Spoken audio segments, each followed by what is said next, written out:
Welcome to the Student of the Game podcast with Tim Stone, where I sit down with successful entrepreneurs to extract the knowledge you need to increase your income and avoid simple mistakes. You learn from their failures so you don't have to go through the same thing. I hope that you find one lesson you can apply to your life from this episode. Thank you for listening. Thanks for tuning in to the Student of the Game podcast. I'm Tim Stone here with our special guest, Jason Feltman. Jason, thank you for being here. We just recorded an episode on your podcast. I appreciate you bringing me on. Now we're going to interview you. So tell me a little bit about what you got going on. I know you run multiple businesses and coaching, and you were talking about insurance, but catch me up to speed. Yeah. So up into my 30s, I was working for other people, bartending, and I went back to school, and I really wanted to get into my own business. I wanted to start my own business, but I didn't know what to do. And so I went back to school, and I'm working, I'm having kids and trying to survive. And my wife's family, all insurance agents within the family, all for a large captive carrier with hands. I don't know if I'm not really allowed to say, but like you can figure it out. I got it. Yeah. So I said, hey, if I don't know what to do by the end of school, I'm just gonna get into this. So that's what I did, and I quit my job, dove into insurance, bought a small agency for a ridiculous amount of money, and then just pretty much found myself drowning in I don't know what to do. I don't know how to get any sales. How did you buy it? You weren't. I bought so I had a little money saved up. So I used some of that, and then I got loans on it. But I definitely would never have done it if it wasn't for my family, that my wife's side of the family, that helped me get the loans. It's actually a lot easier than you would think it is, because I mean, if you think about it, all the banks are backed by insurance. Yeah. So it's a pretty safe investment for a bank to give you money for an insurance agency, because, like we were talking about on the other podcast, like membership, right? Like, that you're going to have a certain amount of retention, and those people aren't going to go anywhere. So, so I did that, and it was wild. I had zero idea like what I was doing. Prior to that, I always tried to avoid management, avoid a lot of the responsibility that came. And then I just dove into owning my own business, where I was a manager, and then I had to figure out sales and everything.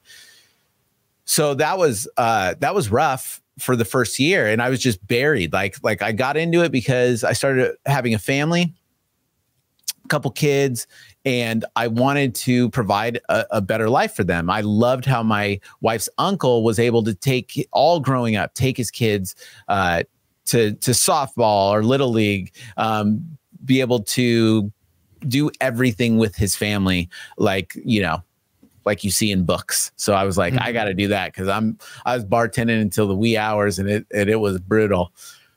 So when I got into the agency, and we weren't selling, and we had a small staff that wasn't selling, and I was literally showing up at my desk at the crack of dawn. I'd watch the sun come up, and then I watched the sun go down, and I was like, this sucks. And then I felt the pressure of being a manager, being an owner, sales aren't working out. Now I got to do payroll and do all this stuff. And it was overwhelming.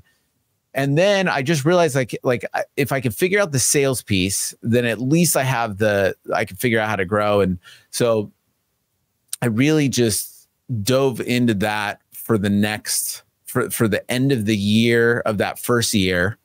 And then I got just obsessed with it. So we developed a sales system within the agency, using all outsourced callers and all this stuff, and grew the agency, grew another offshoot of the insurance agency, built another one up, and took that system that we built and started coaching and providing services for other agencies to be able to do the same thing.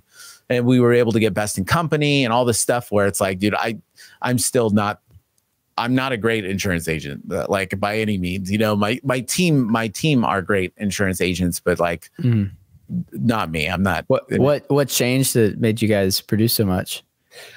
Really just, so focusing on sales, we knew that sales, like so we were only selling a few policies a month, and maybe like 10 with a staff of like 3 or 4 people.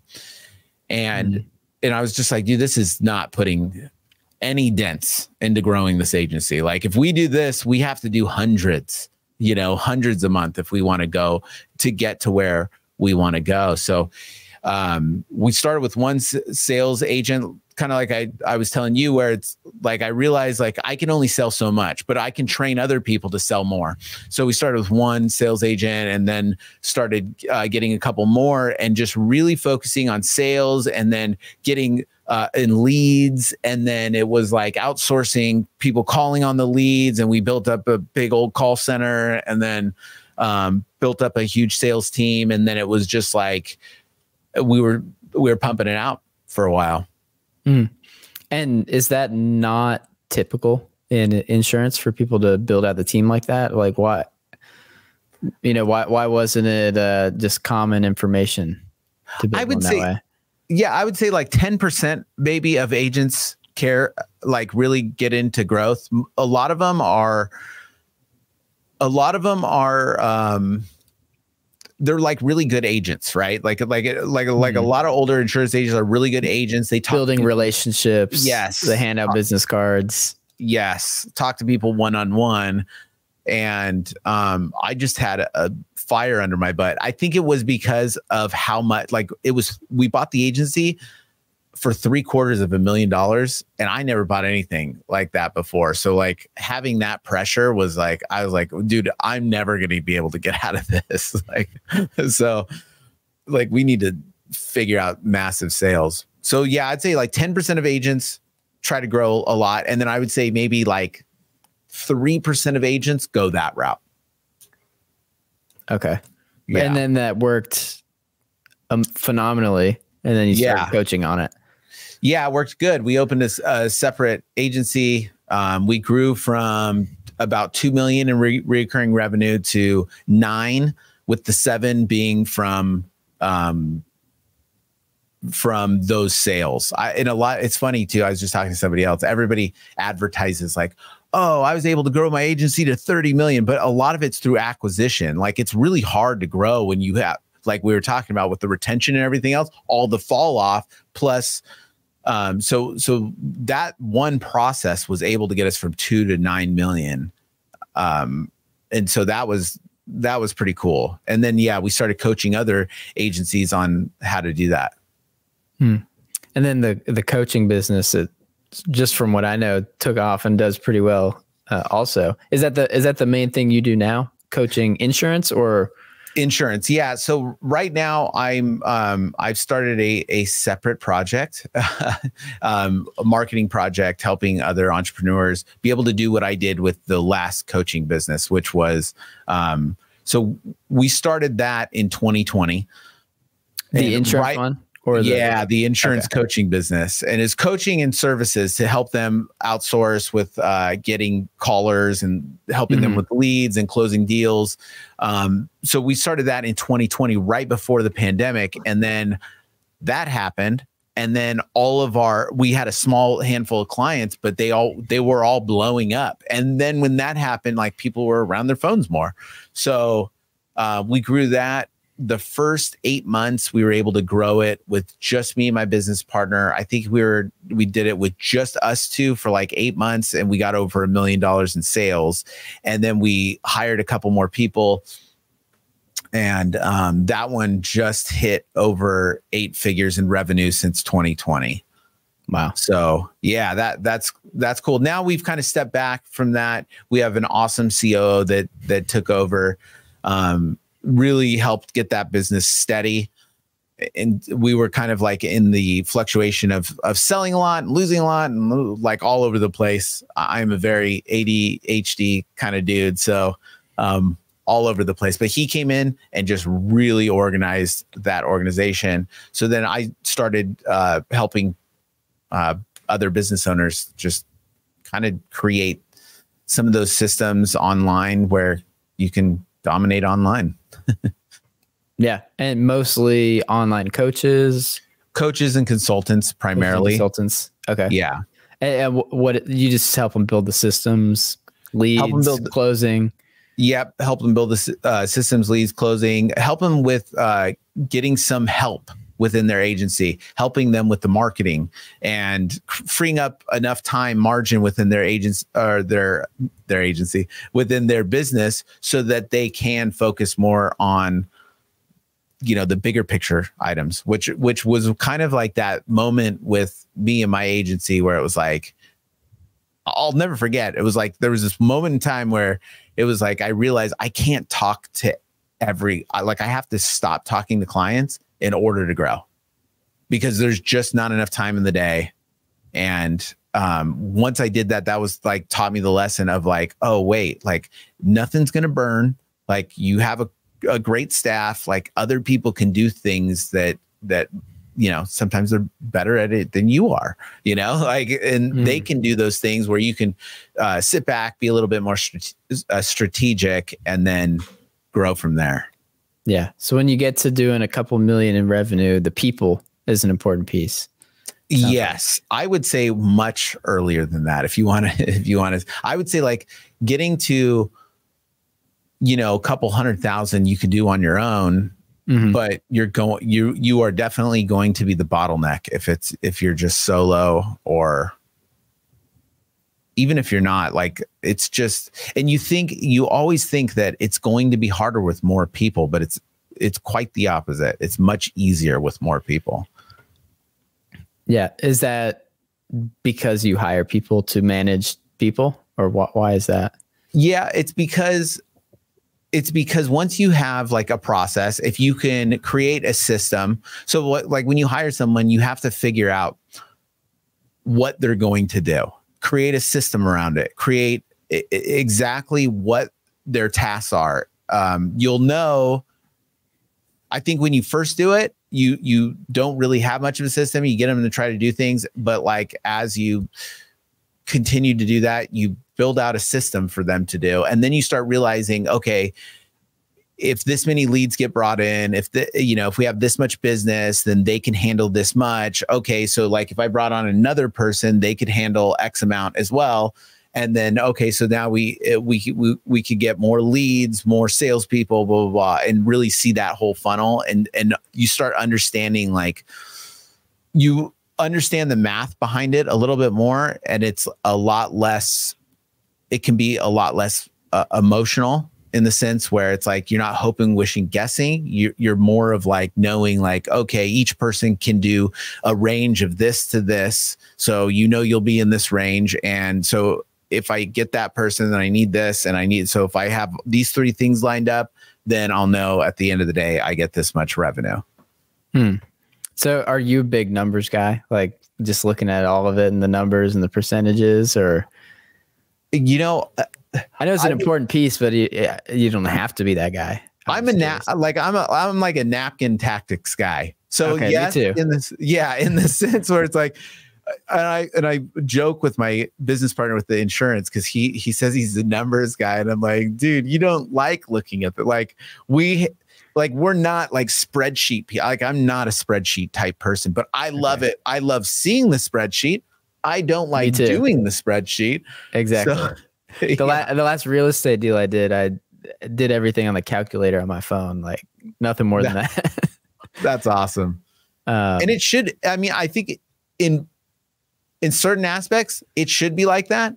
Because once it's super complicated, it's like there's too many pieces that can go wrong in something, right? Like the reason why I wanted to start making a lot more money at one point was because it's like I didn't want to have to like nitpick the dollar amounts, like I didn't want to be like, oh, we're missing this. Like it's like too much work. It's like, okay, well, if you make $5,000 more than your bills or 10 grand more, then hey, you're good.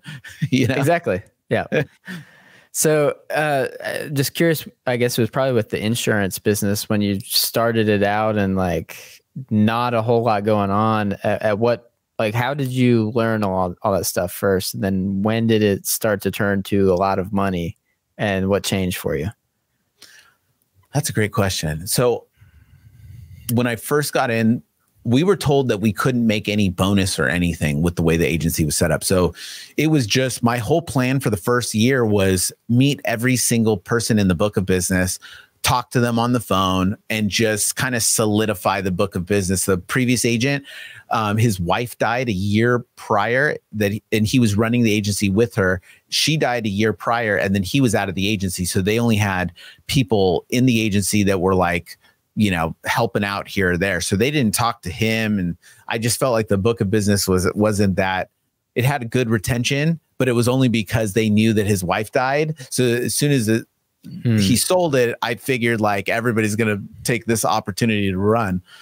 So I was nervous about that. So I just, the whole plan was to just talk to these people. And then I'll never forget, it was like right after summertime going into fall, and they call the people field sales leaders. That's in that your liaison to the insurance agency told me, hey, you could bonus this year, but you got to sell 200 policies. And I'm like, dude, we sell like 15 policies. There's no chance that we're going to do this.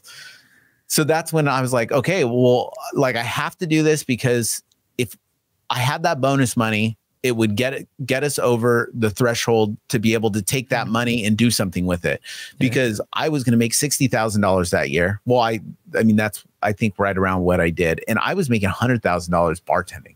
So I was like, none of this makes sense to me. You know, I just bought this super expensive. You work twice as much and make half the money. I was like, this is, I had a lot of anxiety that first year. I was like, this is the stupidest thing I've ever done.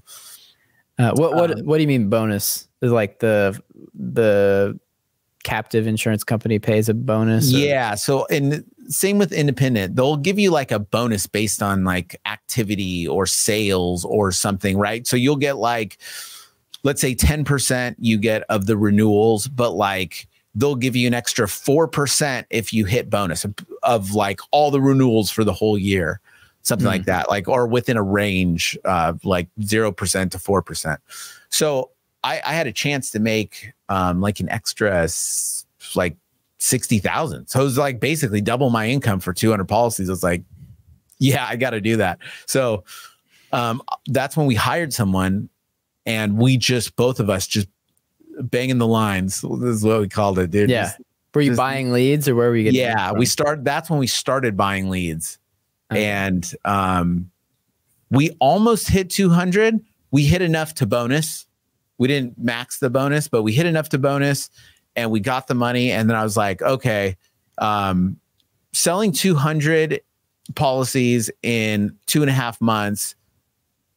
What, I mean, if I'm already working, like how do we sell 200 a month, or every how month. Do we? Yeah. Like, how do we, like, you did it in 2 months and you hadn't even done it in the whole year prior. Right. How do you keep doing it? Yep. So that's when we started figuring it out, and like, oh, okay, buying leads, getting the CRM, like figuring out like the whole funnel, figuring out how do we, what systems can make more dials. And then it was like, how do we get more, like the worst part of being a salesperson is just making outbound dials. So I'm like, dude, let's get our agents off that, because I would rather just agents talk to people all day. So then we hired telemarketers to do that. And that was like a huge piece. We got up to like, at one point we were making like 9,000 dials a day to get X amount of quotes and, you know, X amount of sales. And it was, but it was like that. It was like looking at it more like a production line, just to really like, how can we just speed up time? How many deals would you get off of 9,000 dials? We were doing at one point, well, we were selling about close to 300,000 a month at the peak. And that was, the average policy was $1,000, like the average deal was about $1,000. So we were doing about 300. So I think it was like,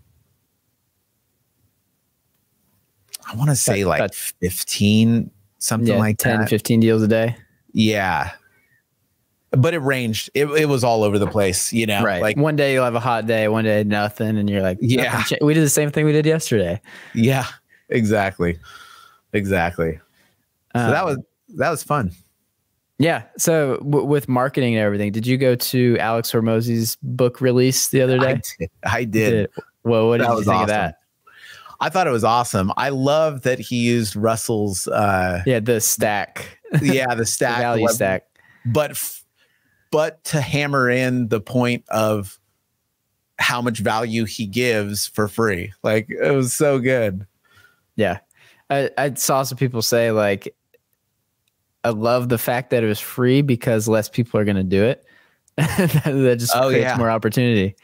Because so many people are just not going to do it because there was no investment for them. Right. And they were probably super excited and they're probably freaking out. And hundreds of thousands of them have not clicked on the course yet. Right. Haven't bought the book. Yeah. It's so funny. It's interesting stuff, but that's super important. That's one thing, like with our business, that we've never had until recently was like paid advertising. It's all been the way that you were doing it. Like, go meet people, shake hands, send them a message on Instagram, cold call them if you find their business card at like at a restaurant or something. But then you can only do so much. But if you've got 50 to 100 leads a day coming in that are like willing to have a conversation with you, like before they even come in, they've said they're willing to have a conversation, you can just scale so much more. You just pay for the attention. Yeah, it's crazy too, because I look at that side of it as it's better. Why is it better? Because there is definitely more intention on your side of what you're doing, I would say. Because you're more face to face, people are more engaged. I know when I took over the agency, there was no walk-in, so I didn't have that option. So I was like, how do I do this? So I'm buying these internet leads that 7 other agents are buying. So their phones ringing 7 times a day. Yeah. So then I was like, well, if all leads suck, because they kind of do, right? Like reaching, if all leads suck, then we just have to be the best at reaching them. That's why we did the call center, right? It was like, okay, if most people make 3 to 7 dials, we need to make 30 to 100 dials on these leads, because that's what we can control. But I think what I liked about Alex's course and book was that he talks about the 4 quadrants, where it's like you're looking at it like what you're doing is so important, and it's so important to have organic, and it's so important to have leads as well. And I think that they're like different faucets. And to your point, there's going to be days that on your side that it's going to max out. And then there's going to be days like we're talking about where it's like the leads suck, and you can't get a hold of anybody and nobody's closing deals from the leads. So there's definitely like advantages to both, I think. Have you gotten into any creative follow-up outside of just dialing 30 to 100 times? I think so. On that side, it was texts, emails. There was no DMs, just because it's a different monster. I wish the DMs would help, but it was always like the best of actually getting a hold of somebody again was always following up with something personal, following up with like what they like to do, or like, like if they said that they liked football and that game happened, you'd follow up about the game. Like, always follow up with something that they like rather than what you're selling them. And that was like, that always helped, rather than, did you look at the insurance quote? It's like, nobody looked at it. Yeah. The answer was always no. That was the no question. Yeah. If you looked at it, it would have been a yes or a no. So we would have had the answer already. I like to do a video message. That's awesome. I'll shoot a video message, put a face to the name, send it to them. Sometimes you even get a video message back, which is pretty awesome. And they're like super uncomfortable and they've never done it before, but since you sent them one, they're going to do it back. Yeah. I also like to hit people with a FaceTime out of the blue. That's awesome. Face to face, we're having a conversation. Probably the only person that day that FaceTimed them. So they're like, what the heck is this? That's so good. with bigger deals and the more personal and higher level people doing that, that is definitely the way to go. I mean, I definitely think, yeah, if you can leverage like a real cell phone rather than like a CRM. So FaceTime, I think that's a great one. Or videos, really good. Yeah, those would work fantastic. And I think that's the thing, right? It's like, what we were always thinking about doing is, how do you not sound like a telemarketer? How do you not look like everybody else? How do you like sound like you're just calling your friend, hey buddy, what's up, man? Like, you know what I mean? Like, how do you get out of the mold of what everybody else is doing so that you can actually break through and, you know, be a real person rather than, you know, getting shut down. It's that knee-jerk reaction to sales. Exactly. Because I mean, you pick up the phone and say hello, and all of a sudden you hear the chatter of a call center in the background, and like, you know, and then you just hang up. That's what everybody does. So did you guys figure something out, kind of get around that, to make the process better and just connect with people better? Or was it really just a numbers game when you were running all that stuff? Yeah. So we would practice like the opening line, like, hey man, how's your day going? Like, we would practice that over and over and over again. Cause most people, when they jump on a phone, it's exactly like if you're doing video or like whatever anybody does, as soon as you're jumping out of your comfort zone, you're not thinking anymore. No, you're back. You're like into like, everybody jumps on a phone. Like every insurance agent jumps on the phone and like, hello, sir, how you doing? It's like, oh dude, you sound horrible. Like you would never call your friend like that. So then it was practicing. What do you do what do you say to your friend? Now just do that. Like sound exactly like that. Don't sound like whatever that guy was. And I think we all do it. I don't know why we all have a built-in telemarketer voice. We all do it. Yeah. Yeah. I'm the worst. Like if I jump on video or something, I'm better in this form when I can like see somebody and feel like I'm in a conversation. But like if I'm recording a video or something, I turn into like a weirdo, and I'm like, oh, hey, this is like some weird, I don't even know what I'm doing. Yeah. I've got a few, 10, 15-minute YouTube videos that'll never be uploaded because I was like, what am I even talking about? And I always, have the realization when you ask someone a question on a podcast and, they're trying to think of an answer as quickly as possible. It's like, was that the real answer? Or is it the first thing you thought of? And we're recording, so it's what you said. Right. But it just all comes with practice. I started this podcast. Well, it had a different name, but 2.5 years ago or so, because I knew nobody's going to watch it. Literally, like you start a podcast, nobody's going to watch it, and you could probably get 50 to 100 under your belt before people are actually watching it. So it's okay if it sucks. Yeah. And then you can just cut out the best parts and put them on Instagram because that's all that anyone's going to watch anyway. Yeah. And that's just how you get better at things, by doing it, practicing. So I'm assuming you did a ton of sales training. Did you have like a course you guys did, or you just did it all in house? So I did, it's weird. Like, I think I learned the most from the sales training from just marketing books. I mean, I read books, sales books, persuasion, like Stephen Covey, like the Grant Cardone, some of that stuff. But like, I think I learned the most from like marketing books because it translates so well. Like when you don't know marketing, and like, I love Russell Brunson's books. When you look at things that way, it's like almost, it shows you like a different angle of like psychology of why and then you translate it to like talking to somebody, and it's like, oh, okay, like that makes more sense. But I think what I learned the most during that time was like, the more you can just like help people and sound just like literally help them, not like tell them anything, but just help them from their side, genuinely care and have a really good follow-up process. Like those people dominate the most. So yeah. And one thing I'm curious about is hiring, because we're hiring a lot of people right now, constantly hiring. Were you just always bringing on as many people as you could, or what did that look like in your agency? Yeah. So we had, when we had to ramp up to open the other agency, we had like, they do this thing in captive agencies where it's like, you pick, like you can't sell anything until day one, but they have this really great commission structure on day one. Well, it's not like you can hire everybody on day one and then get that really good commission structure, and then the commission structure starts going down. So it was like I had to hire within 2 months. I had to hire like a staff of like 15 and train them. So it was a hiring funnel. Like it was straight up constantly, or just on the front end?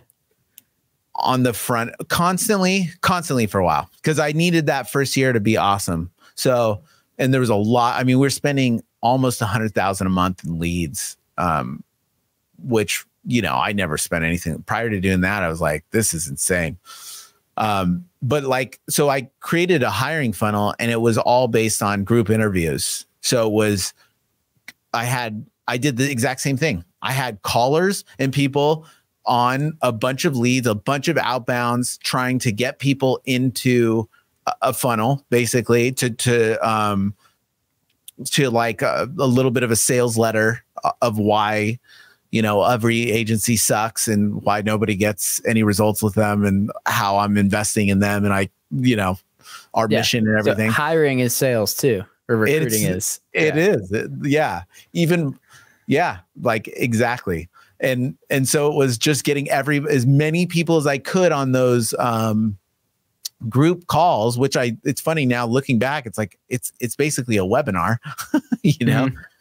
And then from there, it was like meeting with them one-on-one, like weeding out all the, you know, the wrong people, and then going down to one-on-one, and then hiring and training as fast as you can. Mm-hmm. When you're working with coaches, and this is in all kinds of different industries, what do you think is the main thing they need to focus on to make their first $1 million? I think having a team, being able to transfer their abilities to somebody else, and just kind of getting out of your own way, focusing on one process, and then just continuing the process.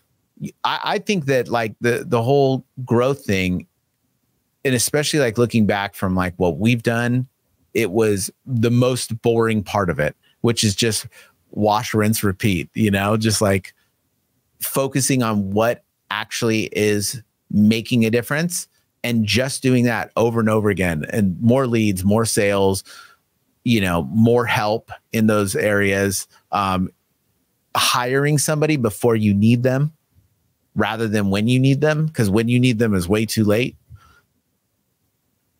And then, yeah, that's what I would say. How do you know you're going to need them? You have a coach to tell you you're going to need them? Yeah. Yeah, that would help. That's a good answer. Yeah. That is a good answer. I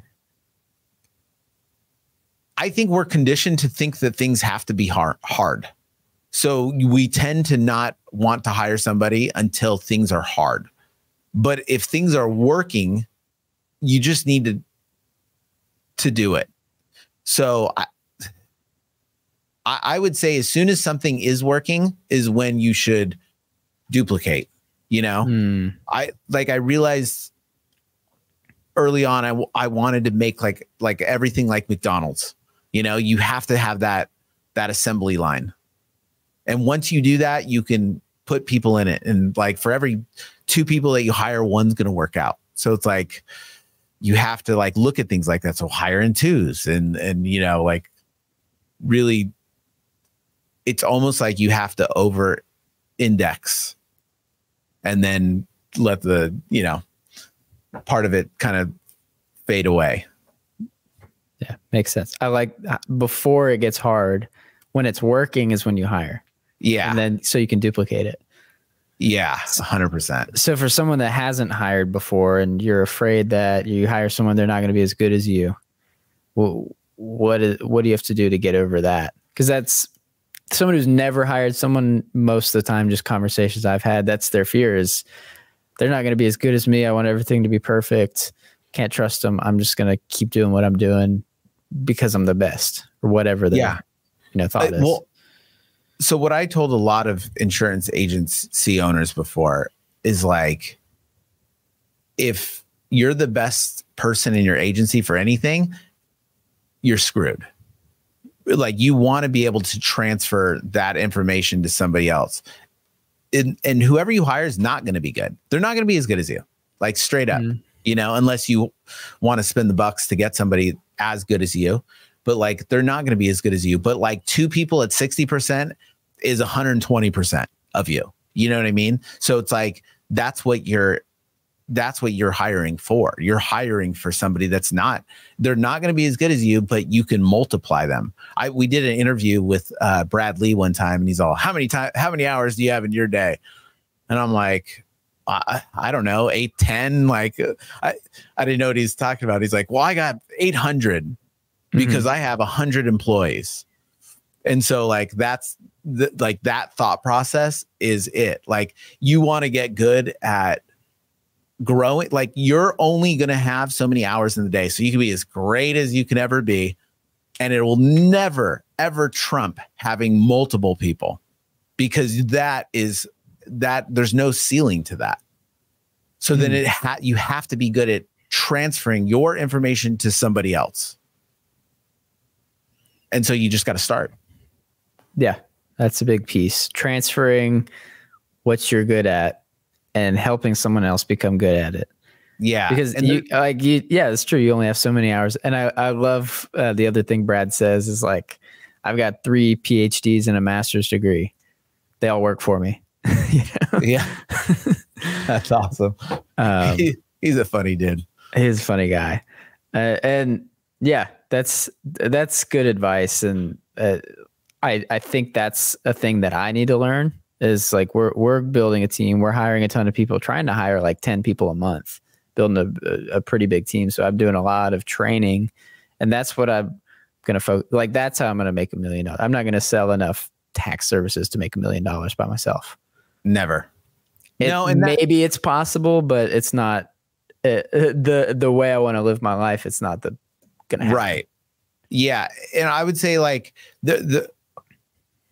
like with the transferring of it, it really helps you. Like, what's the process? Write down the process. Like, any script is better than no script. So like when you're doing that, then you start getting into like, how can we quantify if somebody's good or not? And then you get into like assessments, like the DISC assessment or the strengths finder. And then, okay, so here's how I can quantify some of their personalities. And then it's really like, who's coachable, who has the drive, who aligns with our vision, like that, like who has the like same core values. So like, if you can line up, like start figuring out like on the DISC profile, like what skills you need, where they are on like the DISC profile or Enneagram, like any of the all personality the tests. Yeah. If you can kind of see some patterns so that you can know that they fit into that and they have a willingness to learn, and you're starting to have a process, like that's going to dominate. Like that's how you get to that next level. And really like evaluating people by core values, like your core values is huge, because those are the things that you can't teach people. You can always teach people how to do something mechanical, but you can't teach, like, you're never going to teach somebody how to care about this thing. You know what I mean? Care is either there or not for them. Yeah. And most people you hired, were they 1099 or W-2 employees? W-2. W-2. Okay. Yeah. PNC is like W-2, where like life insurance, they can get away with doing 1099s.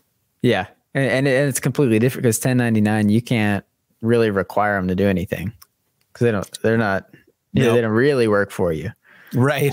So they don't have to come to meetings. They don't have to come to training. So when you hire a bunch of W-2 employees, you gotta have pretty significant revenue coming in to keep them. Right. Yes. And you have to know the math. Like, how long is it going to take them? What do they need to know? Like, what activities do they need to do to get to that end goal? So then it's like, how fast can you get their activities up to that range? You know, and then the better you are at learning those numbers, the like faster you can do it. There's always going to be like a ramp up period. So then it's like, yeah. And that pushes you as the business owner to develop your people and help them increase their skills and start making money. Yeah. You got to pay them whether they're selling or not. 100%. Are you doing W-2? We're trying 1099 right now. We've done W-2 in the past. And then, we'd have people come on, do the training, and then sell nothing. And right. Like, well, we paid you for 4 months and you've brought in $0 of revenue.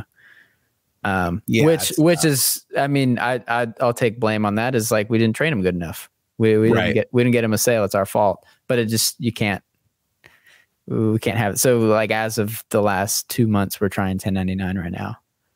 I think the number one thing that if you can get them to believe that they can do it, then they'll be able to do it. But if they don't believe that they can do it, which most people, it's that Dunning-Kruger effect where it's like people come into anything that they do with just so much optimism and so much, but they suck, but they think that they can, right? Like they think that their talent is 10 times more than it is.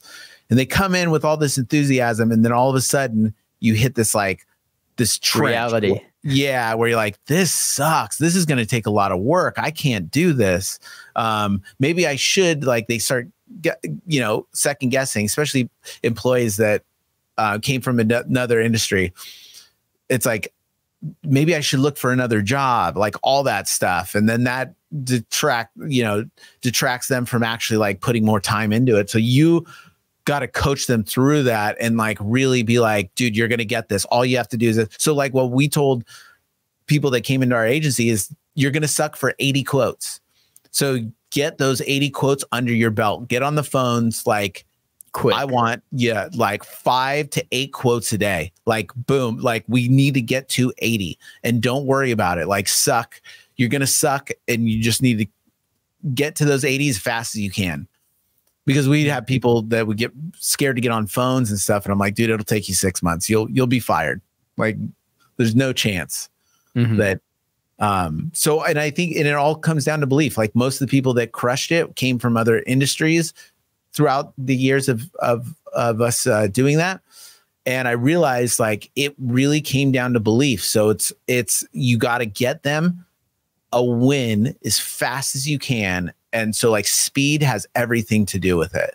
So like get them in, get them to believe as fast as they can, get them a win. And then once they start believing, then they start acting like they can do it. And then when you act like you can do it, you have the actions that produces the results. Right. If you think you can, or you think you can't, you're right. Yeah. Yep. It's so true. Yeah. Yeah. That's been a big thing. My goal is very quickly get a win. Like first week, first 2 weeks, get a sale, get a commission check. And then like, okay, this is real. If I work harder and do more of these, I'll make more money. And like, just in sales in general, that's a big motivator for a lot of the type of people that get in sales is money. You can work as much or as little as you want. You can make as much or as little as you want. And the type of people we're looking for, obviously looking to make more money. Yeah. So. And people that don't want to work that much and wants to make a lot of money, they're usually the wrong people for sales. Yeah. Because it takes a lot. And it's like, dude, this is going to suck. Like one of the things that we used to use in our hiring is like tell you all the great things about it, right? And then tell you how much it's going to suck and that you're probably not going to make it. So then it's like, I heard Andy Elliott say that like part of their interview process, you sit down with him and his wife and they talk you out of the job. Right. And if you still want to do it, if they can't talk you out of it, then maybe you get hired. That's awesome. Dude, you need that because everybody's going to hit that dip. And it's like, I'd rather them hit the dip at the interview than, 4 weeks into it. Yeah. Or at least know it's coming, Right. Yeah. Well, great. I got a lot out of that. Hopefully someone listening, if they're still listening at this point, got a lot out of that. But is there anything else that we should cover that you want people to know or?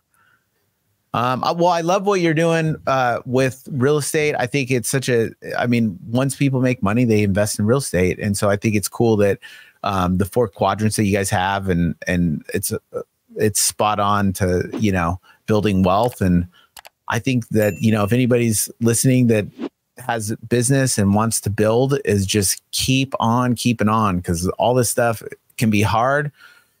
You're going to suck. It's like the 80 quotes. You're going to suck at a lot of stuff. And then it's just continuing to do it. And a lot of people switch doing things, but like this business, real estate, these are the things that are cornerstones. They're like, that's not going to change. So, so keep on keeping on. Yep. That's it. And where can people find out more about you, get in touch with you? I'm on YouTube, Instagram, Facebook. You can go to jasonfeltman.com. And we're just trying to put out a lot of content and talk to a lot of people. Awesome. Well, thank you very much. And if you are listening still, thank you. We'll catch you on the next one. Thanks, Tim. See ya.